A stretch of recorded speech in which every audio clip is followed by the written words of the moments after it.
Meu nome é Ilana Costa e eu tô aqui agora para conversarmos um pouco sobre o livro de Ezequiel. Aqui no meu canal Ilana Costa nós temos um quadro de resumo dos livros da Bíblia. Então eu tenho até o momento de Gênesis até Ezequiel aqui no canal, todos os livros, e a nossa intenção é ir até o Apocalipse. Então, se você não viu alguns vídeos, vou deixar aqui o card aqui em cima de Gênesis e durante o vídeo eu vou colocando outros cards também de outros livros da Bíblia.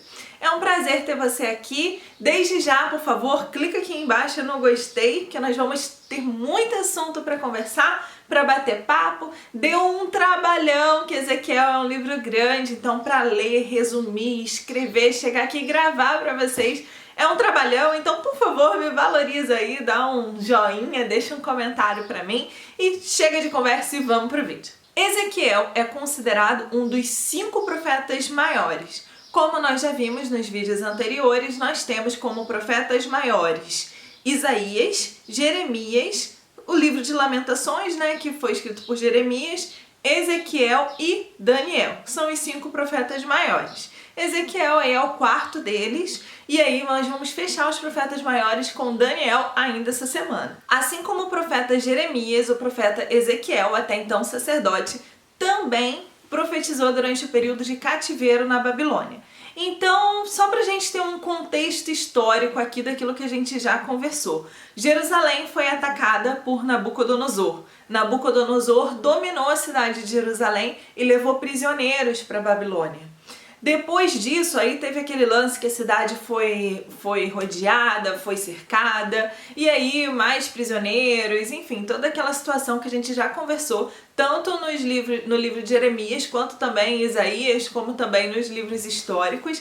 Mas aí Ezequiel começou a profetizar, teve a sua primeira visão. Deus falava com ele por meio de visões, principalmente. Então ele tinha várias grandes visões. E a primeira visão que ele teve foi no 5º ano, enquanto ele estava cativeiro na Babilônia. E aí depois disso ele começou a profetizar, e ele profetizou por cerca aí de 20 anos durante todo esse processo aí. As visões que Ezequiel teve são visões totalmente sobrenaturais, então era até um pouco difícil dele conseguir descrever o que ele viu. Então em alguns momentos ele vai dizer que parecia alguma coisa. Na nova versão, na NVI, na transformadora, diz que ele via uma coisa. Então, justamente porque era difícil de descrever, porque não são seres, não são objetos que nós estamos acostumados a lidar no dia a dia. Mas vamos lá. Ele está dizendo aqui que no capítulo de Ezequiel 1, ele está dizendo que ele estava na Babilônia, na beira ali, na margem do rio Quebar, quando ele teve a primeira visão dele. Então, a primeira visão, ele viu o céu se abrindo e uma tempestade muito grande, com muitos raios e trovões saindo de uma nuvem em volta dele. E essa tempestade vinha do norte. Em volta dessa nuvem, tudo era fogo. E no centro, aí no meio da tempestade, ele vê uma coisa que ele consegue descrever ali depois como que parecia ser 4 animais. Porém, eles tinham forma de pessoa, de gente. Porém, eles tinham 4 asas e tinham 4 rostos cada um. Cada um deles tinha 4 caras e 4 asas. As pernas deles eram retas, porém tinham cascos, como cascos de touro, que brilhavam como bronze polido. Além das 4 asas e das 4 caras, dos 4 rostos, embaixo de cada asa também tinha mão, como mão de gente. 2 asas de cada um dos animais estavam tocando 2 asas do outro animal. Então eles formavam um quadrado fechando, encostando ali as pontas de 2 das suas asas. Eles fechavam um quadrado e eles se locomoviam como que andando, porém sem precisar virar o corpo. Eles simplesmente se moviam. E esses 4 rostos, eles eram assim. O primeiro rosto, o que estava virado para frente, era o rosto de homem mesmo. O rosto do lado direito tinha forma de leão. O rosto do lado esquerdo tinha o formato de boi. e o rosto de trás tinha o formato de águia. As outras duas asas que não estavam tocando a ponta das asas dos outros animais estavam cobrindo o corpo deles. Entre esses animais tinha uma coisa que parecia uma tocha acesa. E essa tocha acesa saía muito fogo e o fogo aumentava e do fogo saíam relâmpagos e os animais ali em volta, eles também se locomoviam de acordo com a tocha e se moviam como os relâmpagos mesmo. Enquanto Ezequiel olhava para esses 4 animais, ele viu 4 rodas iguais, exatamente iguais, que brilhavam como pedras preciosas. Essas rodas estavam no chão e elas tinham ali um aro entrelaçada com outro aro. Então dentro delas havia ali um outro aro. E essas rodas elas se moviam e os aros delas eram cobertos de olhos. Quando os animais se locomoviam, as rodas se locomoviam junto. Quando os animais subiam, as rodas também subiam, sempre ao lado deles. Os animais que controlavam as rodas. Então, segundo eles iam se locomovendo para um lado, para o outro, para cima, para baixo, as rodas iam acompanhando. Acima da cabeça dos animais tinha uma cobertura curva que brilhava como um cristal. Conforme eles voavam e movimentavam as suas asas para voar, fazia um barulho que Ezequiel descreve aqui como um som de um grande exército, como um rugido de muitas águas ou como a voz do Todo-Poderoso. Quando eles paravam de voar, eles abaixavam as suas asas, porém ainda tinha um som que vinha da cobertura que ficava acima da cabeça deles. E acima dessa cobertura havia algo que parecia com um trono, onde tinha um homem sentado. E esse homem reluzia, tudo reluzia como bronze no meio do fogo, e todo esse homem emanava esse clarão. E a luz desse homem tinha todas as cores do arco da aliança. E Ezequiel diz que essa era a luz brilhante que mostrava a glória do Senhor. Então, no capítulo 2 e 3, há o chamado de Ezequiel para o ministério profético. Então Ezequiel viu ali na beira do rio Quebar todas essas coisas acontecendo, teve essa visão e quando ele viu ali a glória do Senhor, ele caiu com o rosto em terra. E aí ele ouviu uma voz que dizia: "Homem mortal, fique de pé porque eu quero falar com você." E aí ele diz que o Espírito de Deus o tomou e ele ficou de pé. E nesse momento que ele ficou de pé, Deus o chama para ser profeta e fala com ele: "Vá, anuncie as nações, fala sobre... leva o povo ao arrependimento e tanto se ouvirem você como se não ouvirem, não tem problema, porque de qualquer forma eles vão saber que houve um profeta, um homem de Deus no meio deles." E aí nesse momento que ele está ali de pé, Deus fala com ele que vai para ele comer o que ele vai dar. E aí ele vê na hora ali uma mão se estendendo a ele com um rolo. E esse rolo é aberto e ele vê que dos dois lados do rolo tem muitas coisas escritas, né? Estão coisas escritas dos dois lados. E aí ele diz que o que está escrito ali naquele rolo são gritos de lamento, são gritos de dor e gemidos do povo. E aí Deus dá aquele rolo para ele, agora já no capítulo 3, para que ele venha comer. E nesse momento ele come o rolo e ele diz que o sabor era doce como mel. E aí Deus fala com ele: "Homem, eu estou te dando uma missão de falar ao meu povo de Israel tudo que eu vou te falar. Se eu tivesse te enviando para falar para um povo estrangeiro, em outra terra, um povo que fala outra língua, seria ok, porque eles te ouviriam.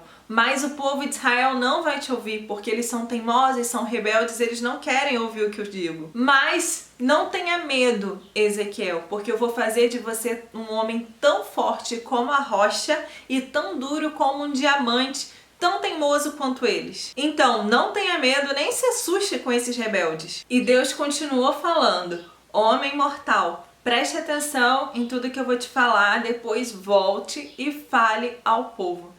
E nesse momento Ezequiel foi tomado, foi elevado. E nesse momento ele ouviu uma voz como um trovão atrás dele que falava: "Louvem nos altos céus a glória do Senhor." E aí ele escuta o som das asas dos animais, ele escuta o som das rodas, tudo tão forte como um trovão.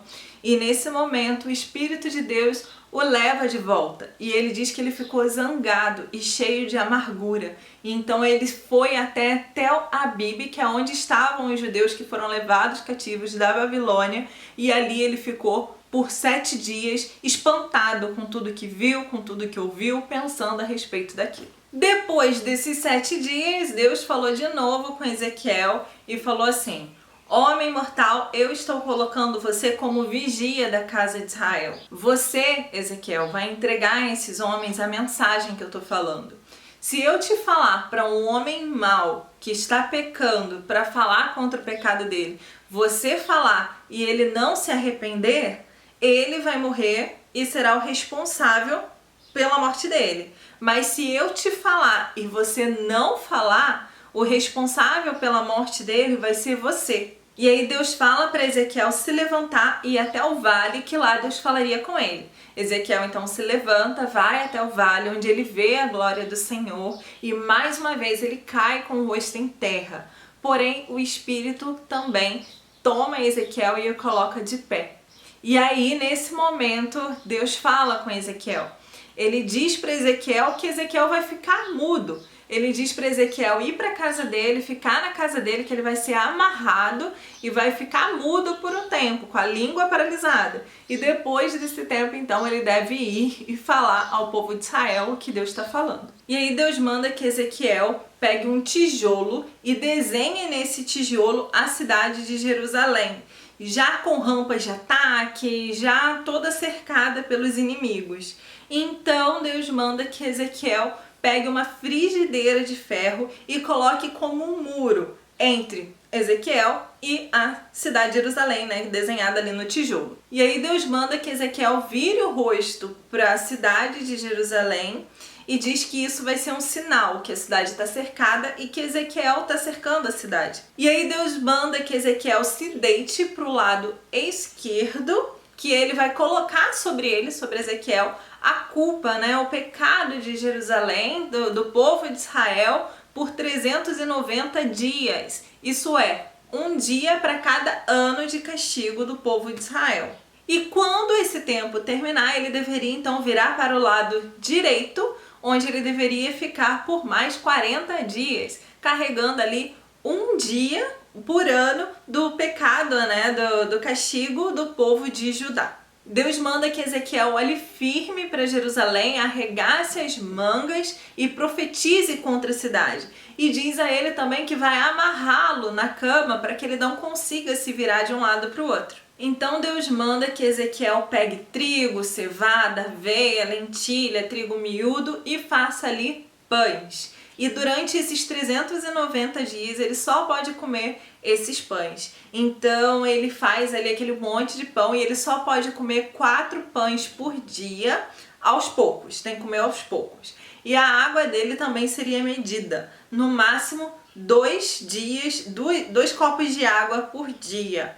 E também manda que ele faça fogo com fezes secas. Então fezes de homem, né, no caso as fezes dele secas, ele vai fazer fogo com aquilo ali para assar os pães e comer os pães na frente de todo mundo. Isso foi para simbolizar a mensagem que quando Deus espalhasse o povo de Israel, eles teriam dessa forma que comer alimentos proibidos por lei. Porém, a essa instrução Ezequiel retrucou. Ele falou: não, Senhor, eu não posso fazer isso porque durante toda a minha vida, desde que eu era criança, eu nunca me manchei comendo nada impuro. Eu nunca comi carne de um animal que foi morto naturalmente ou então por outro animal, por feras. E aí Deus permitiu, falou assim: então tá bom, Ezequiel, então ao invés de você usar fezes humanas, pode usar então esterco de vaca. E também esse ato simbólico de racionar comida e água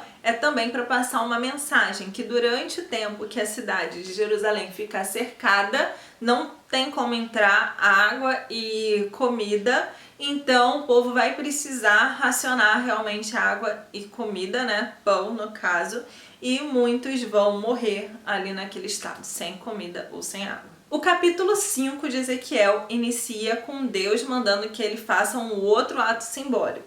Nesse outro ato simbólico, ele deveria cortar o seu cabelo e a sua barba, pesar tudo numa balança. e depois de pesado deveria dividir em 3 partes de cabelo e barba.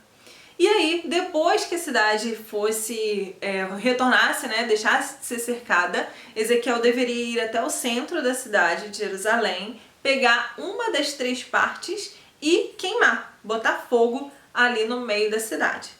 A outra parte do cabelo e da barba, Ezequiel deveria ir picando em volta da cidade, picando com a espada, para simbolizar que Deus viria com a espada ali naquela cidade. E a terceira parte Ezequiel deveria jogar para o ar. E essa era a mensagem de Deus, que dizia que o povo foi rebelde, que o povo profanou o templo, que o povo fez o que não deveria, adorou aos outros deuses, e por isso uma terça parte desse povo morreria dentro da cidade, cercada de fome, de pestes, enfim. Uma outra terça parte desse povo seria morto à espada fora da cidade e uma outra terça parte seria espalhada pelo mundo inteiro. No capítulo 6 de Ezequiel, Deus condena a adoração a ídolos, que inclusive é a mensagem principal, assim por dizer, de praticamente todos esses livros proféticos, que é justamente contra a adoração de ídolos. E aí Deus condena o povo pela adoração de ídolos. E aí Deus manda que Ezequiel olhe para as montanhas, pergunta o que ele vê, né, e fale para as montanhas. Abrindo um parênteses aqui, é interessante que nessa época mesmo, né, era muito comum se levantar os altares dentro, justamente em cima das montanhas, né, a adoração a ídolos. Os ídolos em si eram colocados em cima das montanhas, justamente para que o povo pudesse olhar para esses ídolos e adorá-los e admirá-los de onde estivessem, né, porque tá lá em cima da montanha. Inclusive por isso, tem aquele Salmo 121, né, quando Davi fala: eleva os meus olhos para os montes, de onde me virá o socorro? Como quem diz assim, olho para a montanha e tem um monte de ídolos lá, mas quem pode me livrar? De onde vem o meu socorro? O meu socorro vem do Senhor, que fez o céu e a terra. Então, fechando parênteses, voltando para o livro de Ezequiel, temos aí Ezequiel capítulo 6, Deus condenando a adoração a ídolos, e ele pede que Ezequiel olhe para a montanha e ele fale, né, contra os altares, contra a adoração aos ídolos, e Deus, muito irado ali com o povo que se rebelou contra ele, preferiu adorar a ídolos do que adorá-lo. Ele então diz que vai acabar, passar a espada em todos os altares, e as pessoas que estiverem ali, naquele momento ali nos altares de adoração aos outros ídolos, elas seriam totalmente mortas também. Os cadáveres, os ossos seriam espalhados em volta dos altares e queimariam juntos com a adoração, né, com lá os seus altares dos ídolos. E aí Deus manda que Ezequiel torça as mãos e bata os pés e grite, e por tristeza ao povo, né, ao pecado do povo em geral. E Deus também diz que vai deixar alguns deles vivos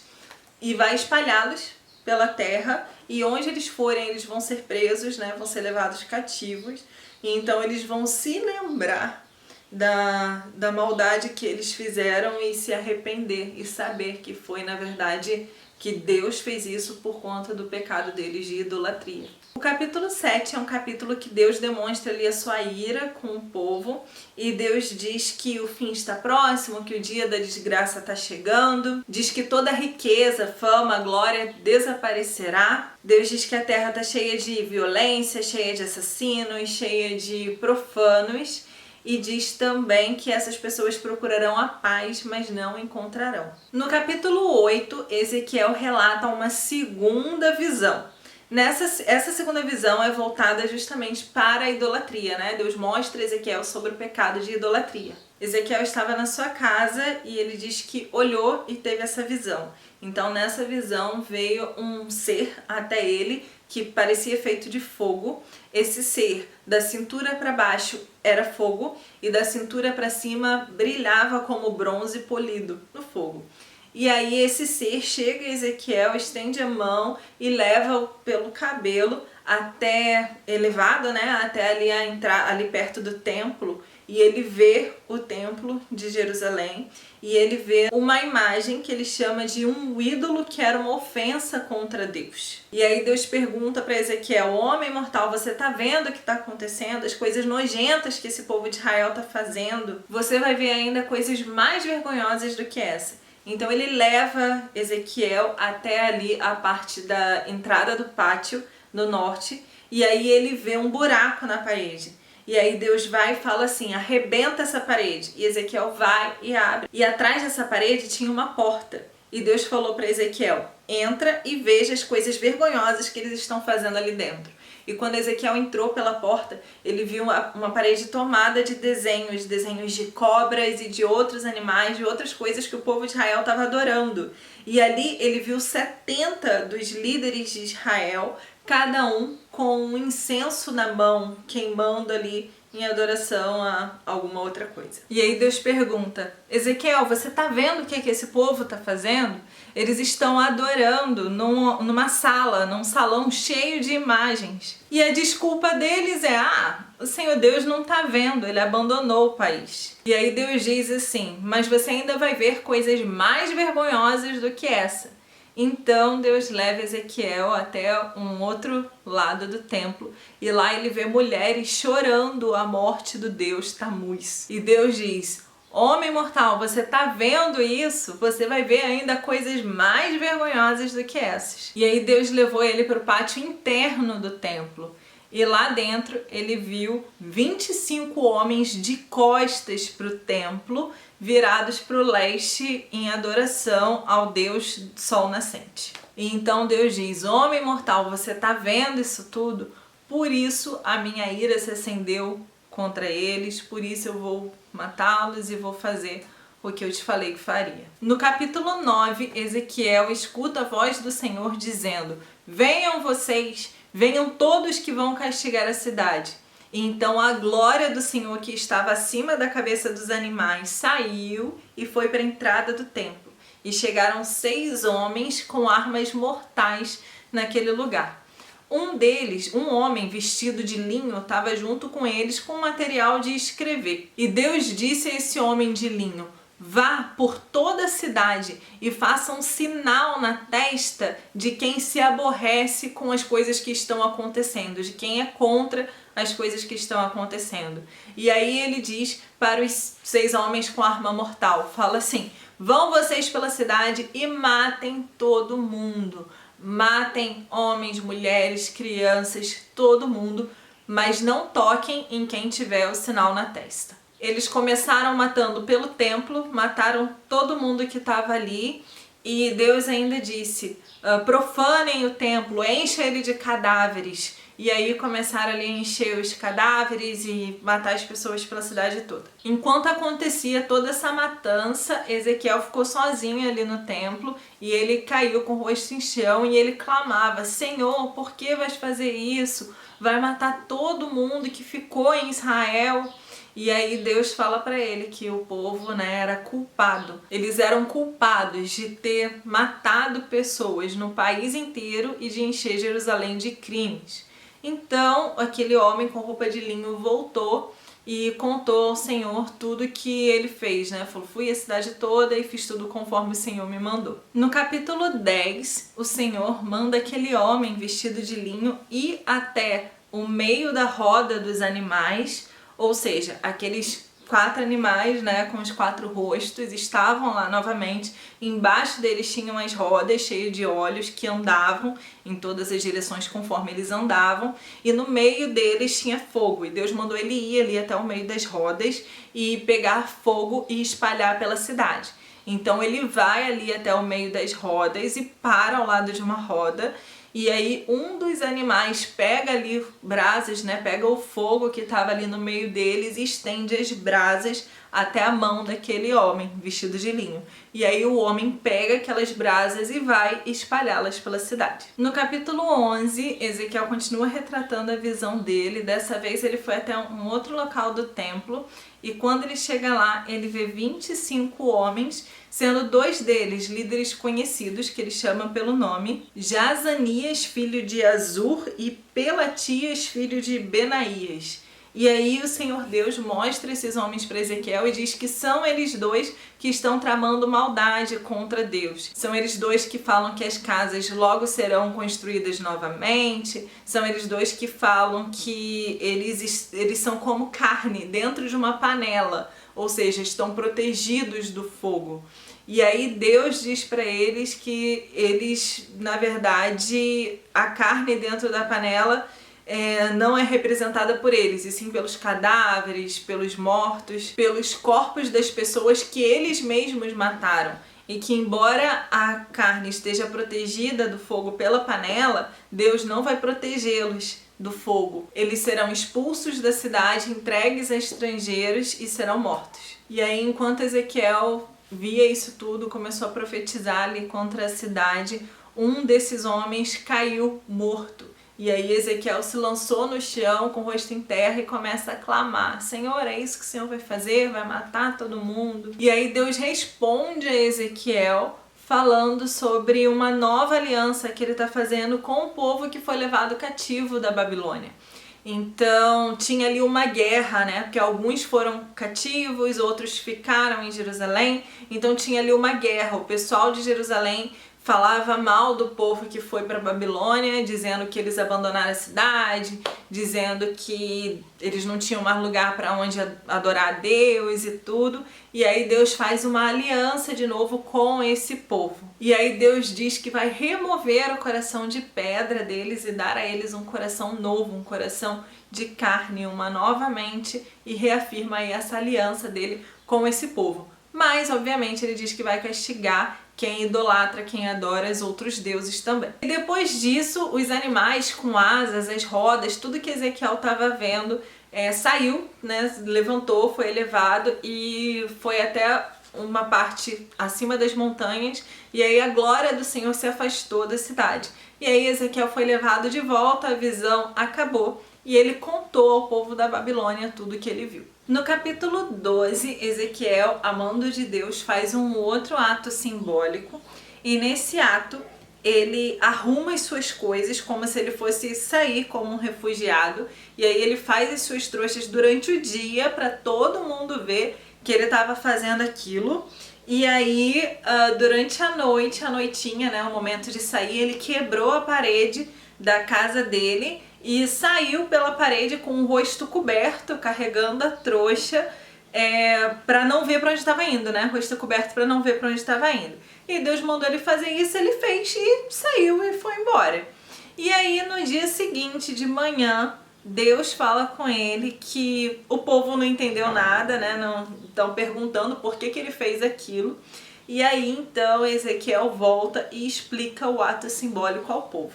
E quando Ezequiel estava explicando o ato simbólico ao povo, ele falou que isso aconteceria com um rei que está lá em Jerusalém. E na verdade esse rei sairia durante a noite, né? Arrumaria suas coisas e sairia por um buraco que iriam fazer no muro para ele sair com o rosto coberto, para não ser reconhecido, enfim. E aí Deus fala que ele já estava armando, já tinha uma armadilha preparada para ele e que o pegaria, e que esse rei então de Jerusalém seria levado à Babilônia, onde ficaria e morreria sem ver a cidade.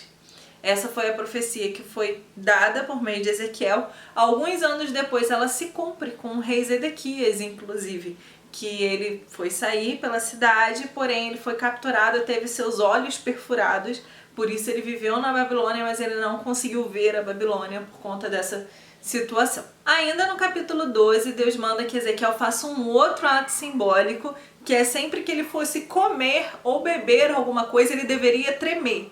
Então ele deveria sempre se tremer muito no momento das refeições, tanto da bebida quanto da comida, para dizer, para anunciar ao povo que o povo que ainda estava em Jerusalém seria tomado por um pavor muito grande, né? Por tremor de medo. E ainda no capítulo 12, no versículo 21, tem um momento em que o povo estava falando alguns provérbios, como quem diz, as profecias não dão em nada. E aí Deus fala, né? Pede para Ezequiel anunciar ao povo que o momento tá chegando, que aquelas coisas, que aquelas profecias não eram para muito distante, muito tempo à frente, mas que já estavam próximas ao cumprimento delas. Deus diz, inclusive, que eles ainda estariam vivos quando isso tudo acontecesse. E assim realmente aconteceu. Deus, inclusive, também diz a Ezequiel que todas as falsas profecias, os falsos profetas seriam calados, não haveria mais falsa profecia entre o povo. Assim como Jeremias teve que enfrentar os falsos profetas, né, que falavam tudo contra o que ele falava, tudo contrário do que ele falava, Ezequiel também passou pela mesma situação. E o capítulo 13 todo é a profecia de Ezequiel contra os falsos profetas e as falsas profetisas. No capítulo 14, uma coisa interessante acontece. O povo vai buscar Ezequiel para saber a resposta de Deus. Então o povo vai direto a Ezequiel para perguntar as coisas de Deus. Na minha visão, na minha opinião, eu acho que isso aconteceu justamente pelo fato de que as falsas profecias estavam acabando, né? Então as pessoas não profetizavam mais, então o povo recorreu a quem profetizava, que era Ezequiel. Porém, Deus se recusa a responder aquele povo todo por conta da idolatria, né? E aí Deus manda que Ezequiel dê a seguinte mensagem: quem for procurar ele para saber alguma resposta de Deus, dizer para o povo que a resposta de Deus é: se arrependa, abandone os seus ídolos e se voltem para Deus. Ainda no capítulo 14, a partir do versículo 12, tem uma mensagem de juízo às nações que desobedecerem a Deus. Então, Ezequiel fala ali, né? Deus fala a Ezequiel, na verdade, essa mensagem de juízo ao povo, né? As nações do mundo inteiro que não obedecerem, que não adorarem a Deus, abandonarem seus ídolos, enfim. Então essa mensagem ela é de quatro partes e cada uma das partes diz respeito a um dos castigos. Então um castigo é fome, o outro são animais ferozes para devorar, o outro são guerras e o outro epidemia. São esses os 4 castigos que Deus coloca aí a todas as nações que não obedecerem. No capítulo 15, Deus pergunta a Ezequiel se é possível comparar uma árvore com uma parreira. Parreira é uma árvore que dá uvas, né? Uma videira. E aí Deus diz o seguinte: tem como comparar as duas coisas? O material, a madeira da parreira é a mesma da árvore convencional? Serve para alguma coisa a madeira da parreira? No caso da videira? E aí Deus fala assim: não. Da mesma forma, a videira ela só serve se der frutos. Se não der frutos, só serve para colocar fogo, para queimar. E aí Deus diz que assim está sendo o povo de Jerusalém. No capítulo 16, há um momento em que Deus se refere a Jerusalém como uma pessoa. O nome Jerusalém, né, um nome feminino, então facilitou ali as coisas. E Deus se refere a Jerusalém como uma mulher. E começa falando que Jerusalém nasceu como uma criança, não foi cuidada, ninguém deu banho, cortou o cordão umbilical, deixaram ela ali para morrer, mas aí Deus tomou Jerusalém em suas mãos, cuidou dela, deu banho, preparou, e ali é um momento em que Deus fala com muito carinho da cidade de Jerusalém, como viu ela se tornando uma moça, como ele prometeu amá-la para todo sempre. Então tem toda ali uma história de amor, de romance entre Deus e a cidade de Jerusalém. Porém, ele contrasta isso com a própria cidade, quando ele começa a dizer que mesmo sendo tão amada e tão bem cuidada, Jerusalém escolheu se prostituir.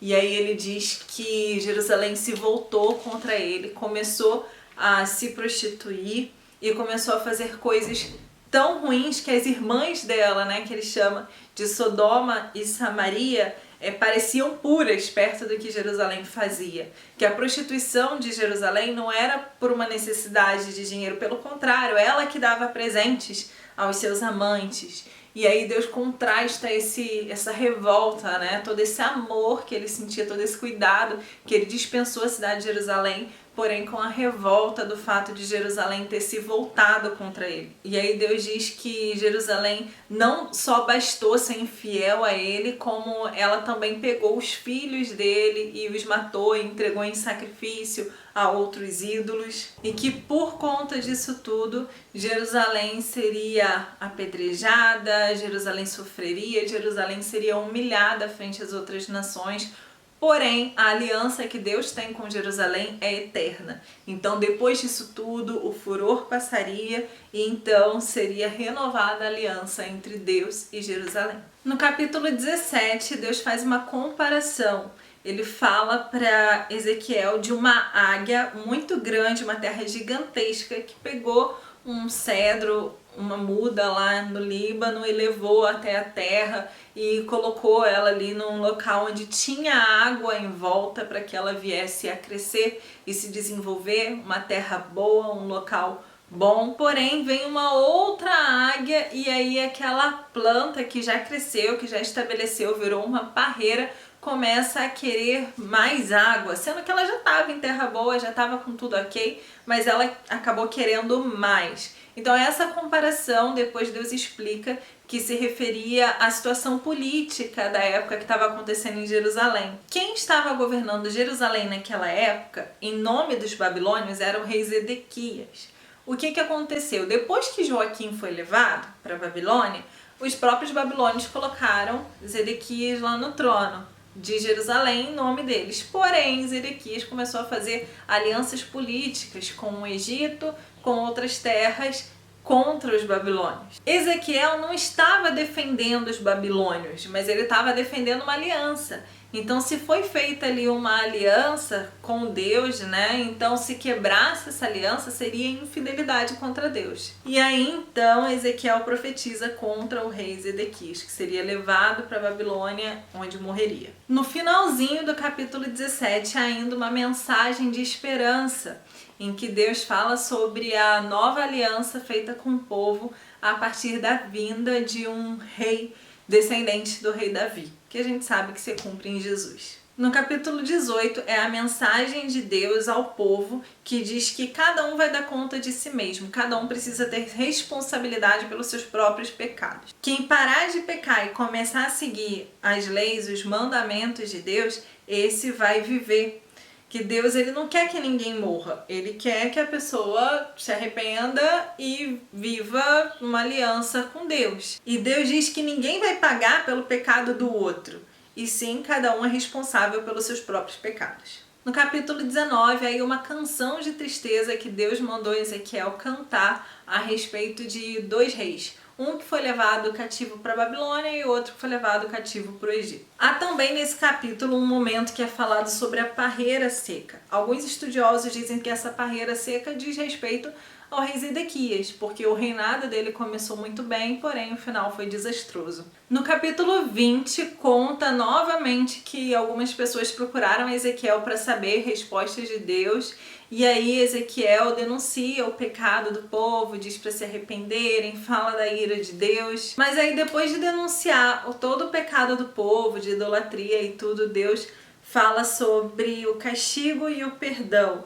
Diz que em um determinado momento eles serão perdoados por Deus, será firmada novamente a aliança. E aí, a partir do versículo 45 de Ezequiel 20, nós temos aí uma outra visão, em que Deus mostra a Ezequiel vindo do sul um fogo, e esse fogo passa e vai queimando todas as árvores e queima todos os rostos. Deus manda que Ezequiel profetize contra a floresta do sul, porém esse fogo não se apaga, foi um fogo enviado mesmo por Deus, então não tem como se apagar. E aí a gente vê um momento aí no último versículo de Ezequiel 20, quando Ezequiel reclama com Deus, fala: Senhor, não me faz falar essas coisas pro povo, porque eles já estão reclamando que eu só falo por meio de comparações, de visões, enfim. No capítulo 21, Deus dá a mesma mensagem, aquela do fogo que foi queimando tudo do sul até o norte. A mesma coisa acontece agora, só que a linguagem utilizada, a figura de linguagem é a espada.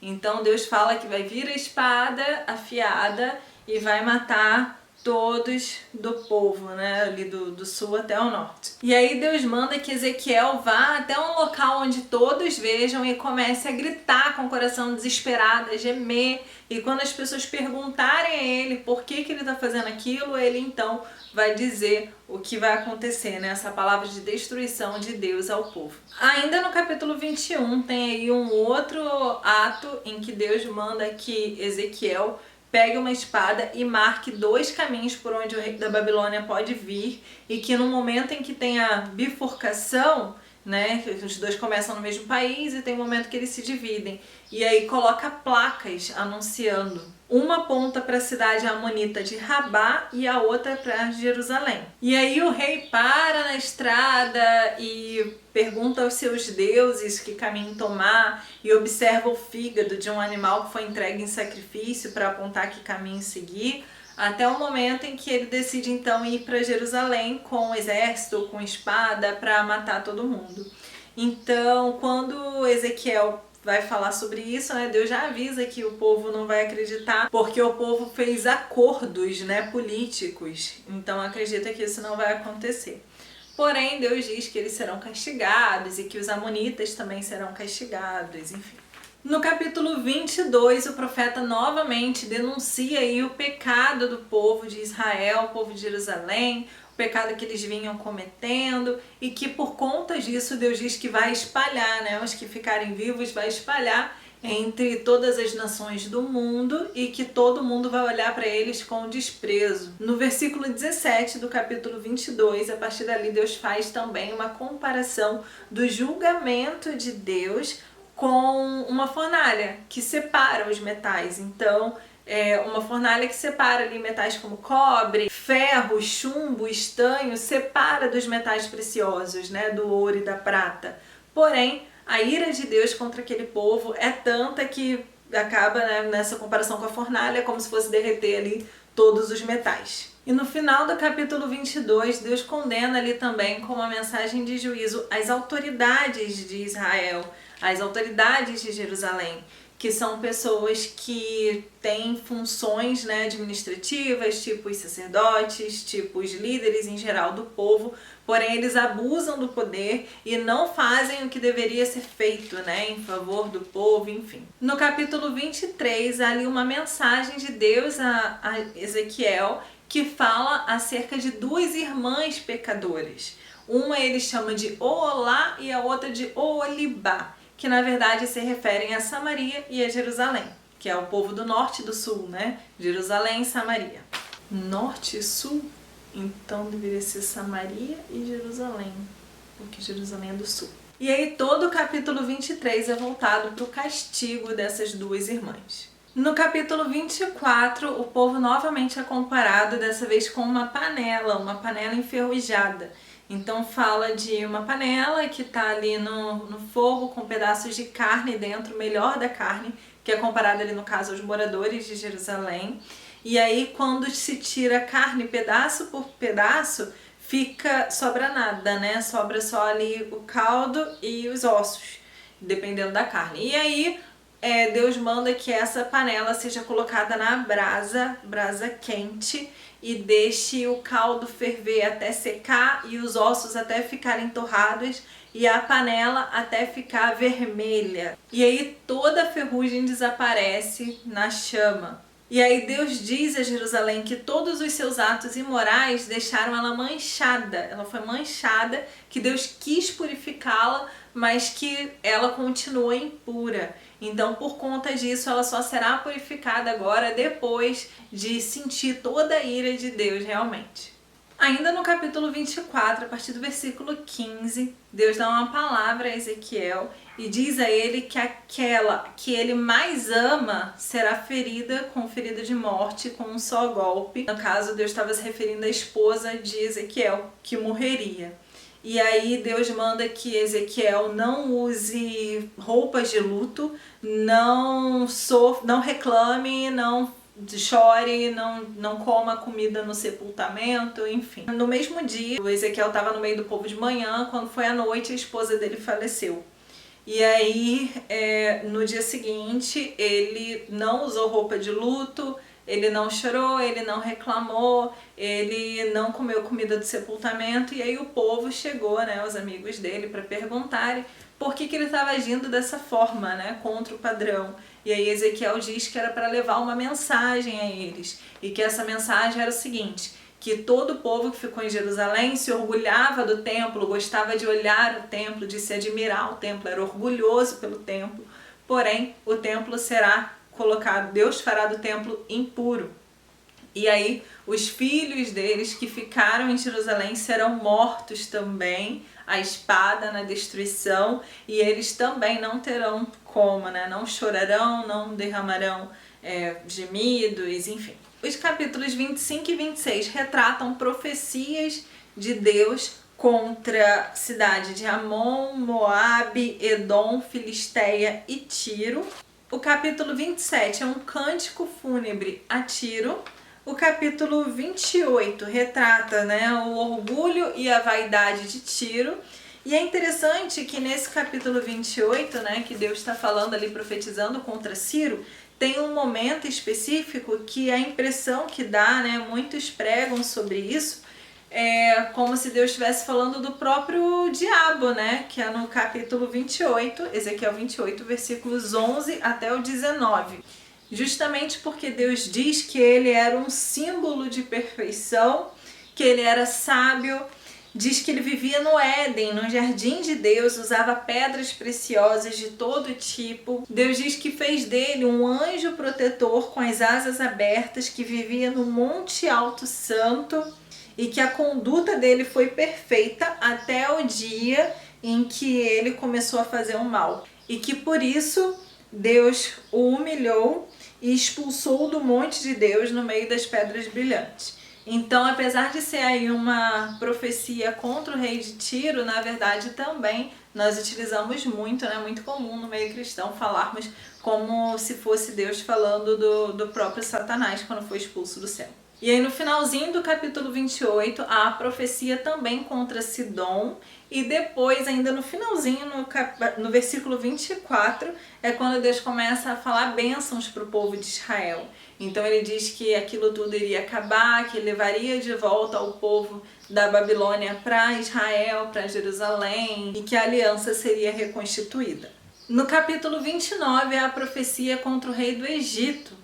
Então Deus manda que Ezequiel profetize também contra o Egito, e ele acusa o povo, né, o rei do Egito, de dizer que ele era muito grande, do seu orgulho, inclusive de se orgulhar de ele mesmo ter o rio Nilo e ele mesmo ter feito o rio Nilo. E aí Deus passa aí uma mensagem de destruição a ele, ao rio Nilo, compara ele com um bastão fraco e diz que o Egito, por muitos anos, será uma terra totalmente deserto, onde não haverá moradores, e que as cidades do Egito serão arrasadas e o povo disperso. E no final do capítulo 29, Deus ainda avisa a Ezequiel que o Egito será dado como prêmio, como pagamento a Nabucodonosor e aos seus soldados. A profecia contra o Egito continua nos capítulos seguintes. No capítulo 30, Deus diz que no castigo do Egito, Deus já quebrou um braço do rei do Egito, mas agora vai quebrar os dois e vai espalhar o povo pelo mundo.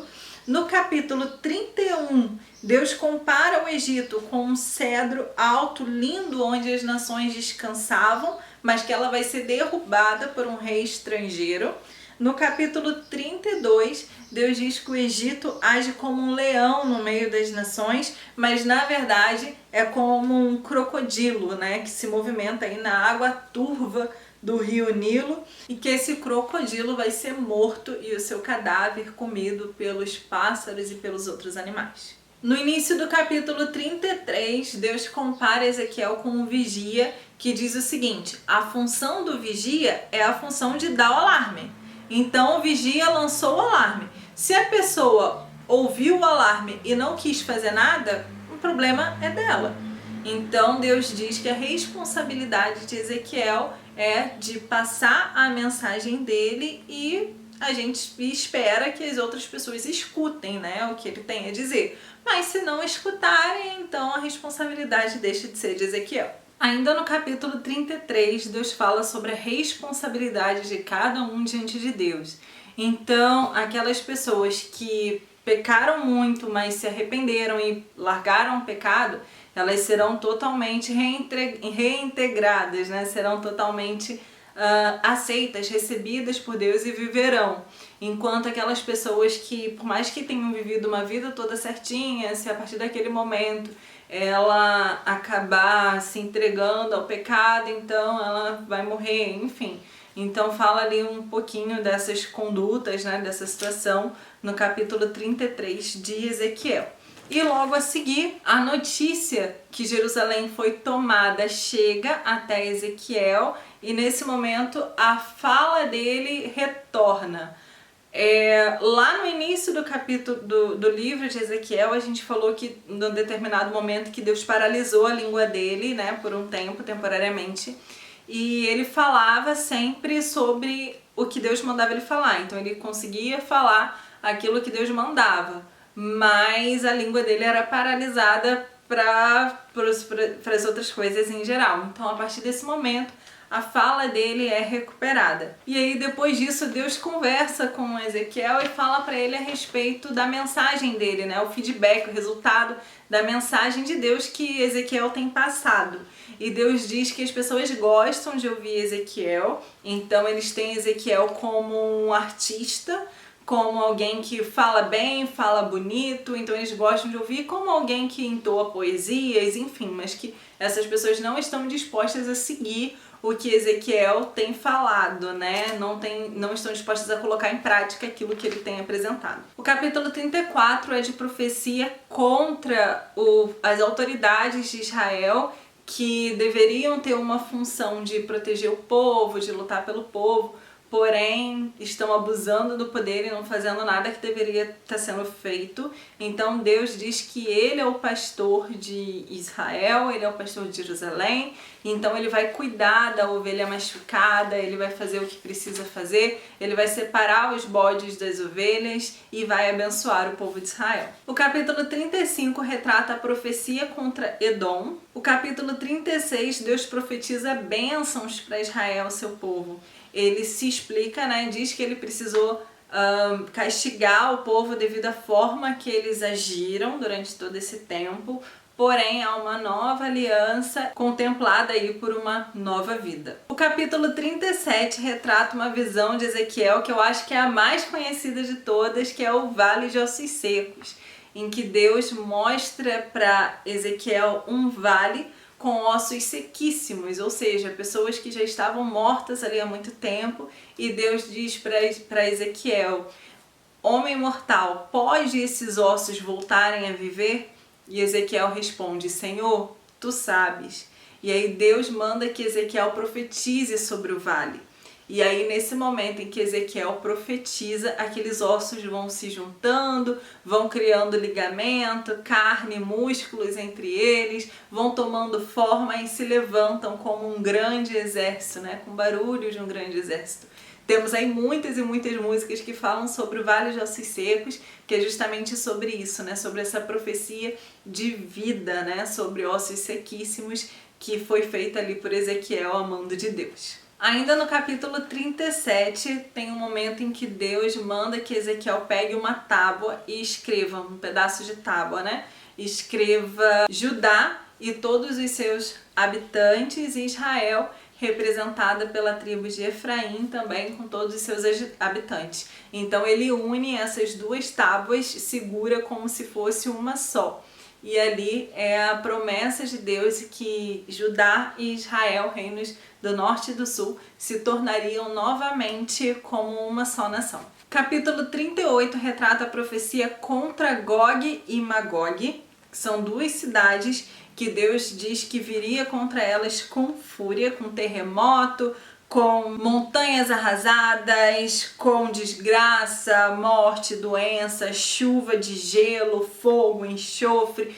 Eles iam ferir uns aos outros. Na verdade, Gog e Magog também é chamado em outro momento, né? Como no caso as cidades que representam ali o exército de Satanás, né? Da batalha final lá do Vale do Armagedon.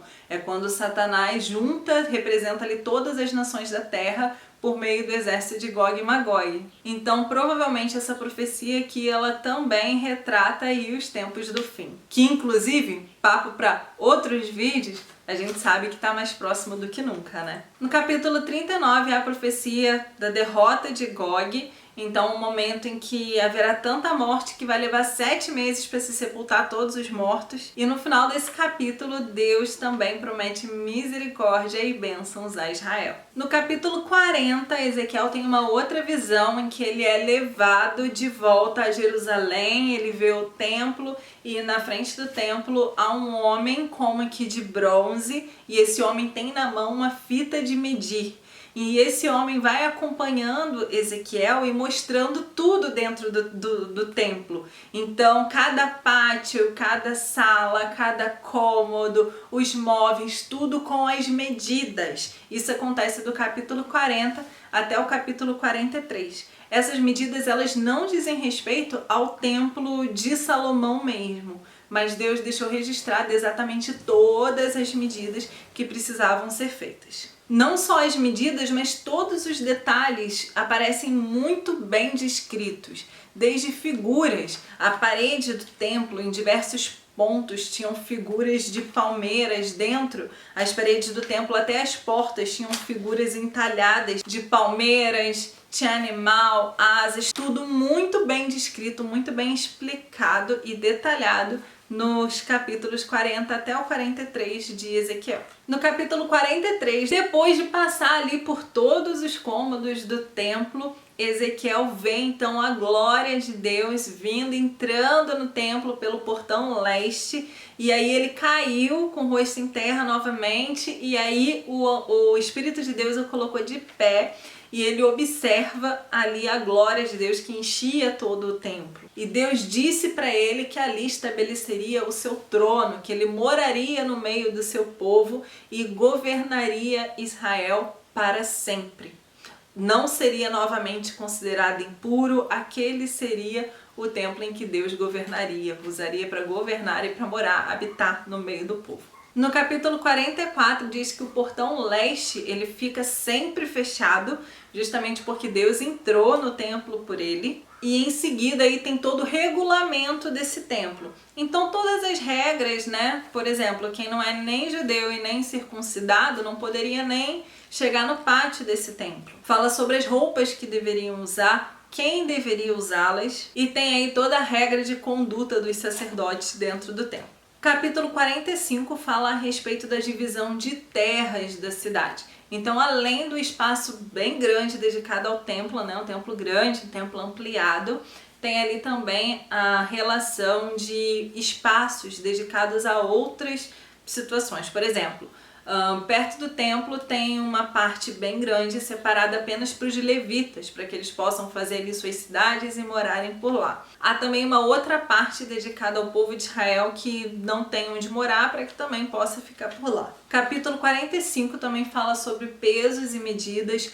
fala sobre oferta, fala sobre sacrifício e fala sobre as festas, como deveria ser a Páscoa e as outras festas em geral. O capítulo 46 também fala sobre os reis e sobre as festas, então a conduta dos reis em relação às festas, a conduta diária em relação ao sacrifício, a oferta diária da manhã e sobre outros regulamentos em geral. O capítulo 47 de Ezequiel também é muito bem conhecido, fala sobre a torrente das águas purificadoras. Também temos músicas aí, né, que falam sobre esse assunto. Então, Ezequiel é levado por um homem com a faixa de medir e esse homem o leva, né, até um rio e aí mede ali uma certa medida e conduz Ezequiel adentro do rio e ele vê que as águas tocam ele nos tornozelos. Depois a mesma medida novamente e ele vê que as águas estão batendo nos seus joelhos. A mesma medida e as águas agora estão batendo na cintura de Ezequiel. e depois a mesma medida, e a Bíblia diz que se tornou um rio que não dá mais pé, né? Só dá para atravessar nado. Fala que aonde essas águas do rio tocam, a vida, né? Então, na beira do rio, há árvores com vida, onde toca traz cura, traz remédio. Eu tenho até um vídeo aqui no canal que eu montei um mini devocional em cima aí dessa passagem. Vou deixar o card aqui em cima para você poder ir lá assistir quando acabar esse vídeo aqui, que já tá quase no final. Ainda no capítulo 47, a partir do versículo 13, fala também sobre as fronteiras do país.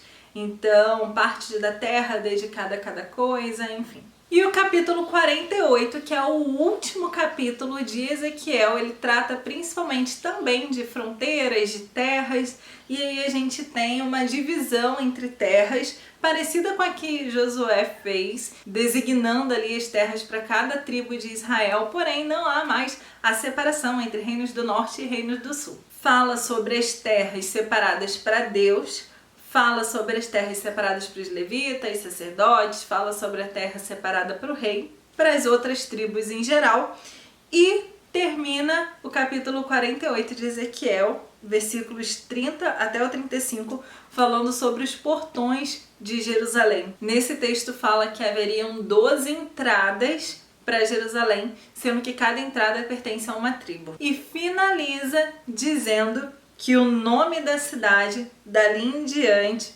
será O Senhor Está Aqui. E terminamos o livro de Ezequiel. Teremos aí ainda essa semana o livro de Daniel e depois, ainda esse ano, todos os outros profetas menores, né? Oséias, Joel, Amós, Obadias, Jonas, Miqueias, Naum, todos eles aqui o quanto antes, tá bom? Então fica ligado aqui no canal. Obrigada por assistir até aqui. Gente, olha, deixa eu ver.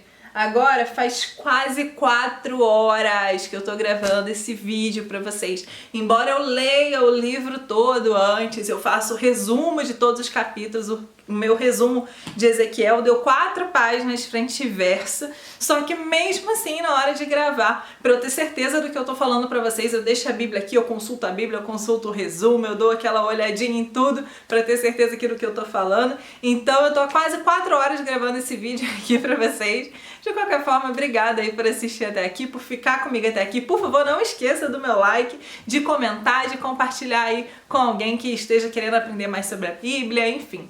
Obrigada por assistir até aqui. Que Deus abençoe você e a sua casa. Um beijo. Tchau, tchau.